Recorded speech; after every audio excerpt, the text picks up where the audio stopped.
we are subjected to ageism.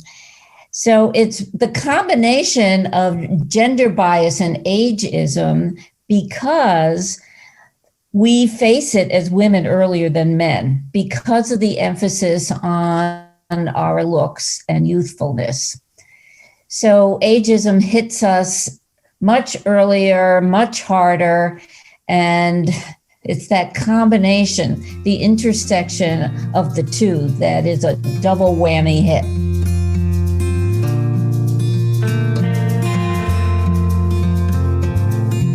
Welcome to Zestful Aging, where I interview inspiring and influential guests who are making their mark on the world and contributing to the greater good. Making your mark, big or small, is creating a legacy, and it's one of the proven ways we can age with energy and joy. Zestful Aging podcast is my legacy. I'm your host, Nicole Christina, psychotherapist and fellow Zestful Ager. Our music is courtesy of Judy Banker. Find out more at judybanker.com. To find out more about this podcast, my web courses, and other offerings, hop on over to zestfulaging.com. And while you're there, sign up for my email newsletter, The Insider, where you'll get behind the scenes looks at my interviews, little pictures from my garden projects, and other fun tidbits. I know that everyone is feeling really stressed and anxious right now. We're all unsettled and feel out of control. So I created a free download for you for maintaining mental health based on my 30 years as a psychotherapist. Just go to zestfulaging.com and it is all yours.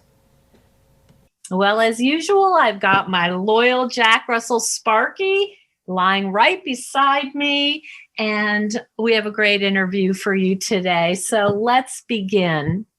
Many of us are aware that once we're over 50, we will face ageism in our work lives. Women find themselves faced with decisions like, should I dye my hair? And should I manipulate my resume to appear younger?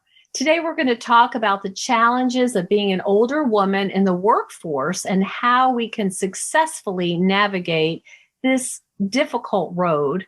We're going to talk with award-winning entrepreneur, Forbes contributing writer, and executive coach, Bonnie Marcus. She assists professional women to successfully navigate the workplace and position and promote themselves to advance their careers. In her newly published book, Not Done Yet, Bonnie addresses how women over 50 can regain their confidence and claim their power. Welcome to the show, Bonnie.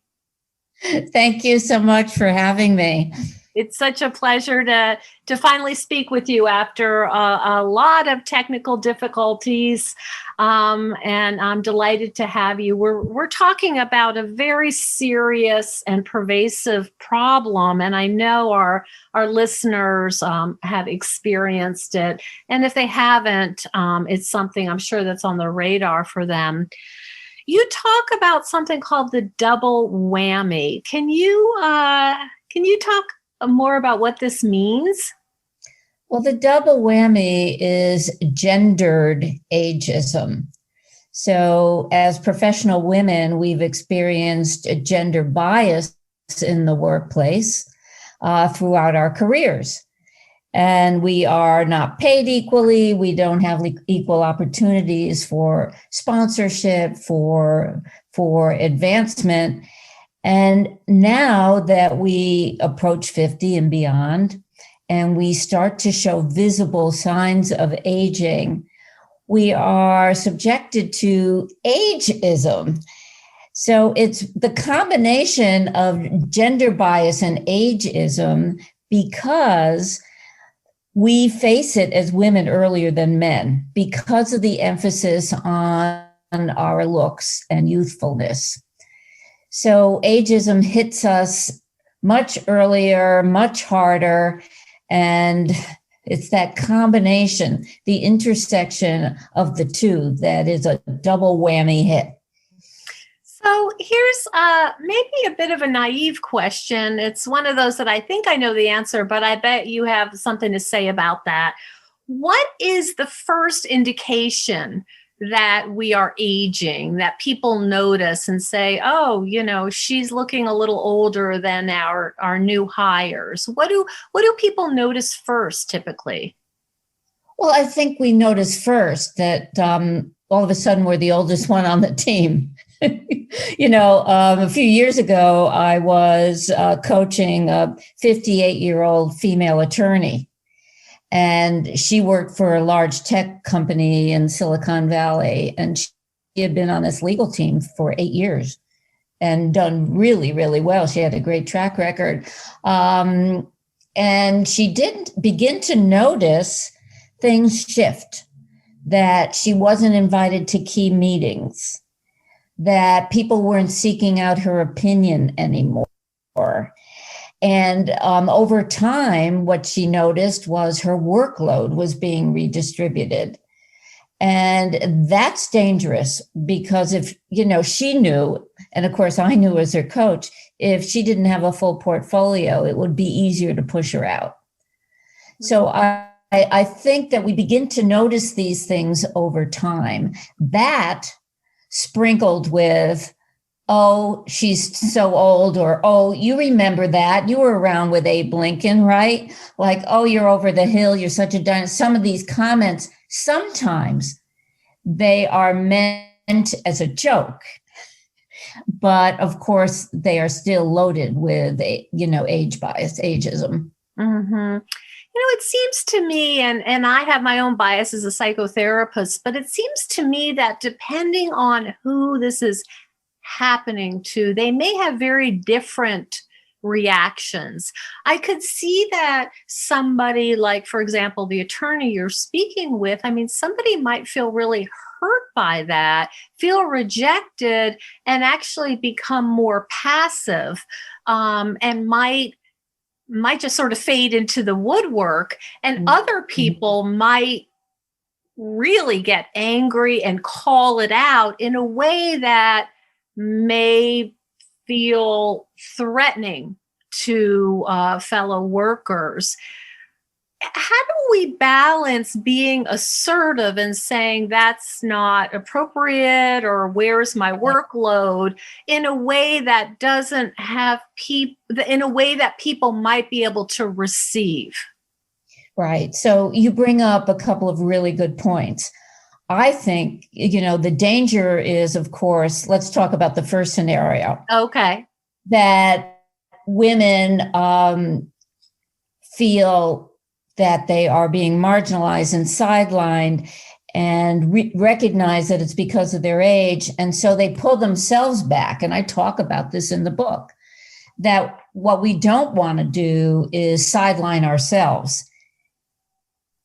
And we may feel that, we may feel the bias, but we can't stop doing what we need to do to stay relevant and stay marketable and stay engaged.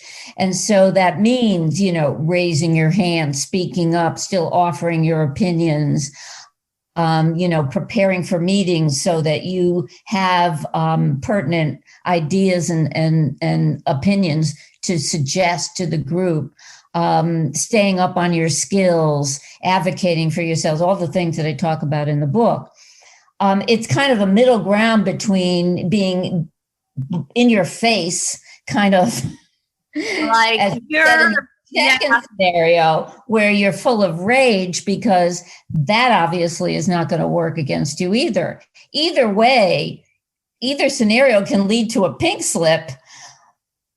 So we have to control our mindset and be much more strategic about how we approach it. And there are ways that we can address ageist comments and behaviors I talk about certainly in the book that are very professional. Can you give us an example, Bonnie, if somebody says, oh, you were around with the dinosaurs or some silly thing like that? Can you give an example to us about what would be an assertive, maybe not aggressive comment? Well, an assertive comment would be, first of all, acknowledging the way that made you feel. That, I know you probably made that comment as a joke, but that really upset me because it was fairly ageist. And yes, I was not around with Abe Lincoln, but I do have a lot of value and a lot of experience that I enjoy contributing to this organization every day. It really depends. What I talk about also in the book is what your relationship is with the person who might have made that comment. And if it's said directly at you, or if it was said in kind of a group joking setting, because there would be different approaches based on how close you are to the person who made that comment. If it's done in a group setting, you may just want to talk to them, take them aside afterward and say, I hear what you said about that comment, but I want you to recognize that it was very ageist and blah, blah, blah. Maybe not do it while you're in front of that whole big group. If it's your manager and you have a good relationship, you can certainly bring it up in the meeting. Here's my feeling is that ageism is so ingrained in our society that we don't recognize, we're not aware of where it is and how it shows up sometimes. I just had to go to CVS last week and get a birthday card. And if you look at the birthday cards, they're all ageist. It's like, being over the hill, you need a few drinks to find your car keys, all this kind of stuff. More so towards women than men. But the point is that it's so ingrained, we don't recognize it. So I believe we can give some people the benefit of the doubt that they weren't being malicious when they were saying a comment like that. That's a good point. And helping to bring more awareness to it helps everybody. It's a win-win. Do you feel like part of your coaching is to help people kind of keep up their energy in fighting this, what feels like an uphill fight? I mean, I feel fortunate in that I'm self-employed, so I'm not ageist against myself. But if I were in a law firm or any of these other places, I would imagine you would feel more of a systematic not racism, but ageism and gender bias. And I just can imagine, try to put myself in the place of your client. I wonder if sometimes you kind of run out of steam and say, look, the work's hard enough, and I'm also having to educate people and fight for my right at the table. How do you keep people going and sort of their mental energy kind of up and at what they need? Right. That is part of it. And by the way, you certainly see a lot of women over 50 opting out, even if they weren't pushed out. And they said, they've had enough of this, recognizing that they still have a lot to contribute and they still have ambition, and they start companies. I mean, we see a lot of women 40, 50 plus who recognize that I'm not getting the acknowledgement that I deserve in the workplace. So I still have a lot of energy. But for those who aren't going that route, and not everybody can leave the salary and benefits, they want to stay as long as they want to stay rather than being pushed out.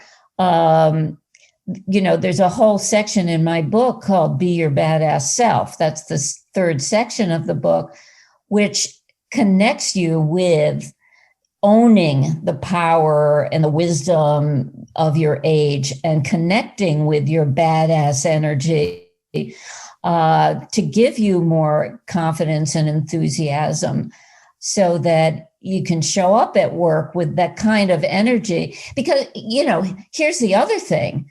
is that if you show up in the workplace exhausted, you're going to give more fuel to the argument that you're over the hill and ready to push out. I see. Right. That makes sense. So, and it does deplete you. So we need to look for things that energize us. Hanging out with our girlfriends. Mm-hmm. Maybe it's meditating or, being active. I talk about how to choose joy, every day, to look for joy in your life. But I mean, there are a lot of things that really fuel that kind of energy, and recognizing that, not apologizing for where we are, but owning where we are and being proud of that. And I think that helps a lot to balance it. That attorney that I was talking about, who I was coaching a few years back, and she was marginalized every day, and it was just draining her. And she recognized that what she needed to do was balance it on the outside, that was going to be her work environment, and she was paid very well, and she wanted to stay as long as she could stay. Mm-hmm. But she made time to go to the gym because that energized her. She made time to network and hang out with her girlfriends because that made her feel good. Also, even networking with former colleagues who recognized that she was a great contributor and a star performer, people who recognized her for that value, kind of balanced, some of what was going on currently in the workplace. I would imagine too, some women have to make decisions about if they're going to go up the chain and say, I'm experiencing ageism, and that's illegal. Yeah. But I don't think that threatening legal action is the place to start. Mm-hmm. I do talk in the book about, what your rights are and knowing your rights. And certainly if somebody calls you out as being a dinosaur or something, and it's kind of a joke, you may talk to them privately about that. I don't think you need to go armed for legal action. Right. If there is repetitive behavior, yes, then I think you need to start documenting it. And then you need to reach out to HR or perhaps an attorney, mm-hmm. because it's very hard to prove. Unfortunately, it's very hard to prove. The burden of proof is extremely challenging. You need to show that it's not harassment or bullying, that it is just ageism. And depending on what state you live in, okay, you can file through the state rather than federal. I see. Hi there. Spring has definitely sprung, and I'm seeing little purple crocuses popping up in my neighborhood. And to celebrate the season, I'm taking $20 off of my popular Zestful Aging web course. You will learn the tried and true ways to add zest and vitality to your life, and it comes with a booklet I made just for the course. It's all based on science and my 30 years as a psychotherapist. So hop on over to zestfulaging.com for more information and use the code SPRING2021. You will get $20 off the course, and it is going to be a great way to start the season. Now back to the show. There was a part in your book that I found particularly interesting, and you mentioned the choose joy. You talked about having a really transformative experience when you contracted Lyme disease. Can you talk a little bit about how that changed your perspective and how it might have shifted how you see ageism, gender bias, and the work you do? Yeah, well, I think it shifted my whole outlook on life, which of course then affects the work that I do, especially coaching others. I was so sick with Lyme disease that I was out of work for about 9 months. Mm. I mean, I couldn't fully function for 9 months, and it was a full court press to try to get better. But I've always been an overachiever. I've always been that person who is really tough on themselves, not measuring up to my expectations of what I can do in a day and what I need to do to overcome obstacles. So now I had a disease that didn't react well to that. It was like the harder I pushed to get better, the worse I got. And it wasn't until I found a practitioner who helped me realize that part of my healing, part of my getting better, was to not use those same tactics that made me successful for the first few years of my career. But now I had to shift to being more mindful about where I was, about being more gentle with myself, and recognizing that that this was something that I would get better over time, but my driving and pushing for that to happen was not going to help it. And it really shifted. Though I was a coach and author and speaker at the time, it allowed me to approach my life a lot differently, more in the flow. It's amazing how those kinds of things just force you to recalibrate everything. I also had Lyme disease, not to the extent you did, and I'm also a bit of a driven, achievement-oriented person. And I remember lying on the couch thinking, I can't get up. I mean, I'm willing myself. All right, now I'm going to do it. Here we go. And it didn't, I could not make myself. And it's so fascinating when you think of what the size of bacterium is, so teeny. And I thought, surely I can do this. But I think many people haven't had the experience of having Lyme and being that profoundly exhausted. It was not only that, it was the cognitive dysfunction. It was not being able to concentrate and focus, as well as the exhaustion. So it was pretty devastating. It really changed your life. Yeah.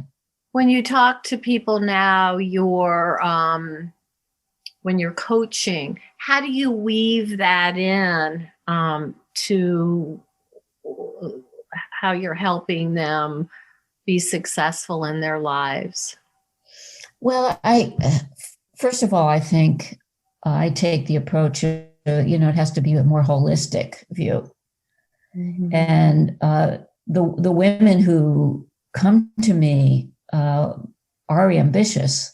They hire me because they're either stuck and they don't know why, but they want more for their careers. They want to do more. They feel that they deserve more. And so, understanding that those are, of course it's individual, that many of my clients have that mindset. I try to help them shift to understand that the barriers that we face in the workplace are one thing, right? There's a lot of it that's systemic, that's going to take time to change. And we're seeing some change, depends on the industry and where you work. So we can't really control that, but what we can control is our own mindset and our own behavior, and to recognize that there are a lot of ways that we hold ourselves back, and that for me to help them move forward, we need to look at both the external barriers and how to navigate them in the workplace and how to deal with them in a professional way that will be successful, that will move you forward. And at the same time, look at some of the internal barriers, the way you may hold yourself back. Can you give an example of what an internal barrier might look like? Yeah. Oh God, there's just so many of them. You may feel that, for instance, you hold the belief that you're not smart enough, that everybody on your team went to better schools, or, they're smarter, and therefore you believe you don't have as much to contribute. So that means also then you're not offering your opinion. You're so worried about what other people are going to think if you speak up in meetings. You're not going to say the right thing, that you won't do that either. And then people believe that you don't have any ideas. They don't know that you have, some really valuable opinions on things. It's a negative feedback loop. Yeah. So those kinds of beliefs, like you may feel that you need to wait to be recognized. You don't want to come across as bragging. So you don't share any of your accomplishments or great results. And it's that same loop where we then hold ourselves back and we become invisible and people don't recognize what we are contributing. So when you're working with people, it sounds like you have to take a really foundational approach. It's not only like in the boardroom or in your conference room, this person said something ageist to me, then what do I do? You're really looking at how they're coming in, how they're showing up, what they're believing, and how that's having an effect on how they present to the world. Absolutely. And to try to then shift the focus to our personal and professional power. Sounds like what you're doing might have wide implications in their lives, not only to say, hey, I know that was supposed to be funny, but just want to let you know it's ageist. And then all of a sudden you're doing that in your relationships too. Yeah. I could see how there would be a huge trickle. I don't know if it's trickle down, but there would be a ripple effect with other people saying, you know what? I don't really like that. Yeah. And you know what? Those are, if we look at the two different scenarios that you brought up a few minutes ago, if you're in a relationship and things aren't going well, you can react by just becoming quiet and withdrawing, and that's not going to help the relationship. Or you can come back with anger and rage, and that's not going to help the relationship. So that kind of middle of the road assertive approach works in our personal as well as our professional lives. There's a book, and this is in my industry, so I'm not expecting you to have heard of it, but it was a Bible for women years ago. Do you know the book by Harriet Lerner called Dance of Anger? Yes. Okay. And great book. It's such a great book. And I think she does such a wonderful job just saying, as women, we're not particularly skilled at articulating our anger. And we either come out as really strident or, you're holding it and holding it. And all of a sudden, someone does a little teeny thing and you explode and they say, boy, she's crazy. Or, there's so many other options. I still recommend that book because I think she does such a good job saying, here's where I am. Here's what I need. Let's see if we can figure this out because it's not working for me. Right. And it's so difficult for women to say what they need. Yeah. One of the questions that I ask many of my guests, because I'm so interested in this in terms of aging well, and we know the science behind some of the habits and behaviors that really contribute to a wonderful longevity. That's not only a long life, but also a vital life. I ask about legacy. And I'm wondering about what your legacy is. That's interesting. I think my legacy since probably 2007, when I started my own coaching business, has been helping women get the recognition that they deserve, professional recognition that they deserve, to learn to find their voice, to acknowledge what they bring to not only their company, their family, the world. That sounds like I don't want to put words in your mouth, but it sounds like that's a pretty profound legacy, and I can imagine that your work could be deeply satisfying. It seems to be, as you talk about it. Yes. That your heart is really in it. My heart is in it. I had over 20 years, successful years in corporate America, where I made it up to the C-suite. It was not my intention or my ambition to run a national company, but I got there. But my point is that the course of that career, I recognized that women were being passed over. There was just so many talented women who didn't know how to advocate for themselves, who didn't know how to navigate, the complexities of the workplace, who held themselves back and didn't know how to engage in the culture to move, to get the recognition they deserved. So when I started my own coaching business, that was my mission.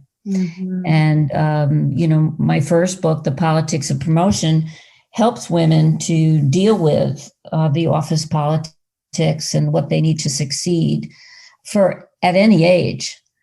But then I started to recognize that this gendered ageism has such a negative impact on our financial security and our job status, that though the book it's kind of a refresher for what you need to do in your whole career. Not done yet is that refresher course that, you need to be aware of this and do what it takes to stay in the game. Your passion comes through. I think there's a couple times where you say something like, and that really pisses me off. You know what? You've read the book. That's the first sentence in the book. How did you choose your tone? Because the tone is much more like you're talking to another woman. You're sitting there saying, it has your personality coming through. It's not just something that is very, very much like, here's a list of things you should do. You're saying, and that really pisses me off too, when we're talking about dyeing hair. And then there's also this tone of, listen, I'm not judging. If you need to go dye your hair so you can do it, and make a living. And I really appreciated that you were very much like, listen, this is the reality and do with it what you will, but I'm just giving you I'm giving you the scoop. You're giving me this. Yeah. So I think it's really helpful in that way. It's very conversational and certainly impassioned. Well, I wanted the reader to feel like I was one of their best girlfriends, and we were having a chat about what's coming down. Yeah. You're helping us know what's out there, the reality, and where we can find our power. Right, and I think the other point related to that is we need to be proactive. This doesn't necessarily happen on our 50th birthday, because we all start to show aging in different degrees. We all age differently, but we need to be aware to stay vigilant with our skills, to stay vigilant about, what is going on in the workplace relative to women as they age, make sure that we do what we can to stay marketable and stay on top of the game. Yeah. Whether or not we want to get promoted or whether or not we just want to keep our job until we want to retire. Yeah, really helpful. Really helpful. I mean, it's one thing knowing it's happening or going to happen, but it's nice to have a guidebook to take you through.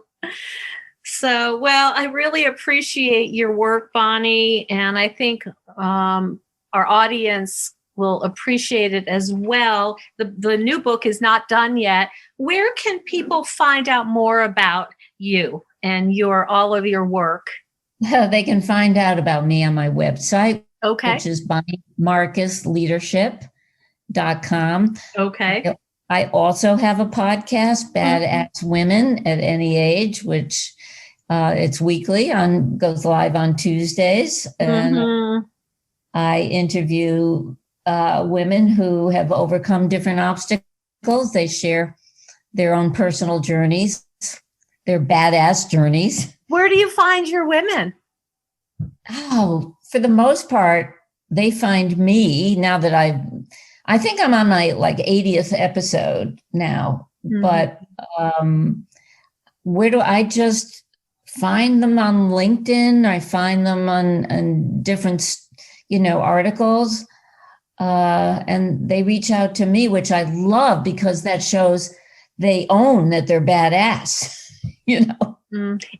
I'm going to guess you have a similar experience as I do, that when you talk to people who are badass and contributing to the world, and it's so refreshing, and it's such a lovely way to spend your time and energy. Yeah, and it's a great way to meet other people who you ordinarily wouldn't not have met. Absolutely. Like you. Absolutely. I have a whole squad of zestful agers in the UK that I can't wait to meet in person. And that's right. The people that you meet all over the world, it's really, I often say it's hard to find the words how enriching and delightful it is. Well, we're making connections, and it's great. That's right. And people, what about social media? I'm guessing you are on social as well. Yes, I am. LinkedIn, you can find me, Bonnie Marcus. Facebook, Bonnie.Marcus. Okay. LinkedIn is not LinkedIn. Twitter is self-promote.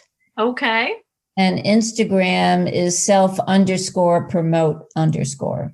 Okay, great. And I'll put all those links in the description so people can find you. Bonnie, thank you so much for educating us and supporting us in challenging times, and really using your experience to help us know how to prepare ourselves and to thrive. Really appreciate you taking the time today.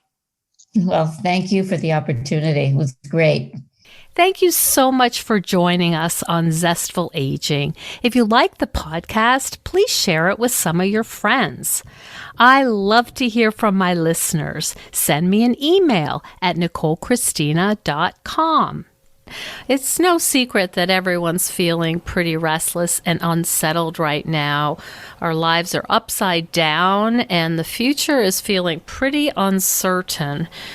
But if you're anything like me, organizing my stuff can help me feel a little calmer. It's something I can do to help me feel a little more in control and in charge of my own life.